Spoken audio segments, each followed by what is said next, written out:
2023 sarà un anno sicuramente intenso, avremo anche quest'anno penso una varietà di argomenti che non annoieranno sicuramente i nostri colleghi, i nostri consiglieri. Era il 21 dicembre 2022. Con queste parole il presidente del Consiglio della Regione Veneto, Roberto Ciambetti, si presentava davanti alla stampa.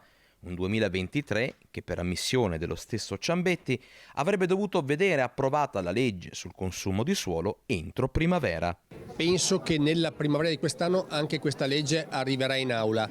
Se guardate bene, ripeto, sia le pause dovute alle elezioni amministrative e politiche, sia per quelle norme che hanno delle scadenze e dei tempi precisi, praticamente il Consiglio regionale non ha mai perso tempo. Nessuna perdita di tempo? Beh, il calendario dice altro.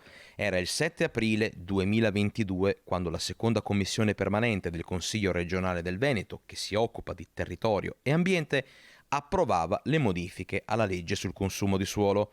Quel giorno ci furono 34 voti favorevoli e 7 astenuti e il progetto di legge venne approvato con una maggioranza così ampia che faceva presumere un immediato arrivo in aula per il voto definitivo.